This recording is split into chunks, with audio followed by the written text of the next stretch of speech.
So one of my favorite actors in the last 20 years is Ryan Gosling, and I want to go through what I believe are his 5 best films. But since he has so many hits, I want to go through 5 honorable mentions real quick before we get into the top 5. Crazy Stupid Love, also starring Steve Carell.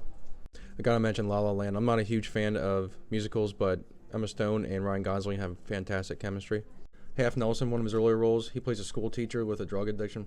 Lars and the Real Girl, where he develops a romantic relationship with a doll. And I gotta mention The Notebook, simply for the fact that this was a huge breakout role for Gosling, and if it weren't for this movie, we wouldn't have gotten these movies that I'm about to name right now. Okay, so at number 5, I have Blue Valentine. Alongside Gosling stars Michelle Williams as his wife. It's a story about a marriage that's in turmoil, and we go throughout time back and forth, seeing how it started off as a beautiful thing, then it just turned into something devastating. It's a rough watch, tough watch, but it's a must if you haven't seen it. And now number 4, a movie with a lighter tone than the last one, The Nice Guys, starring Russell Crowe and Gosling. The movie takes place in 1977 Los Angeles. Ryan Gosling stars as a down-on-his-luck private investigator. Russell Crowe plays the tough guy enforcer. They team up together to find a missing young woman and then slowly start to unravel conspiracies, dark secrets, and more powerful people involved. You know, the classic neo-noir vibe. It just has a comedic tone to it, and it's a great film.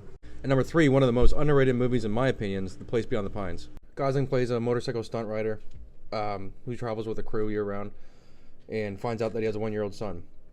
Now, he doesn't have much money. Desperate to provide for his family in ways that his father couldn't, he decides to start robbing banks. On the other hand, you have Bradley Cooper, who stars as a young cop trying to fight corruption in the police force. It's a beautiful film, and honestly, the score is amazing, and it stands out, and one of the best things about this movie. Okay, so these final 2 movies are in my personal top 10 of all time. At number 2, we have Blade Runner 2049. Honestly, I think it is far superior than the original.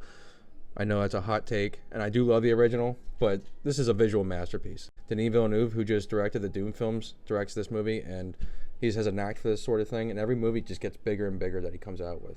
Without giving too much away, Ryan Gosling plays a Blade Runner, and he uncovers a long-buried secret, which puts him on the run in search of Agent Deckard, played by Harrison Ford, who hasn't been seen in 30 years.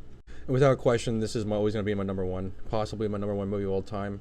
It fights for that spot with another film. But Drive, talk about visual masterpiece, talk about great score, talk about total badass characters. This is it. The soundtrack, the music, the actual songs, and the score, they mesh well together. His silent, strong character meshes perfectly with the vibe and tone of this movie. Carey Mulligan is brilliant in this movie. Oscar Isaac is brilliant in this movie. And let me just say something. Albert Brooks, as a villain, is something I would never say is spectacular, and just proves how good of an actor he is. This guy never played in a role like this. He's menacing as the mob boss in this movie, and it's just perfect. Everybody is perfect in this movie. Bryan Cranston's in it too. It's just a phenomenal movie. I always talk about it, so I'm not going to go on too long about it. Just go see it if you haven't seen it. If you have seen it, watch it again. But yeah, that was just 10 that I mentioned there, top 5 in there. What do you think is his greatest movie, and what did I leave out? What's that movie that I leave out that you think should have been on this list? Let me know in the comments and hit that follow button.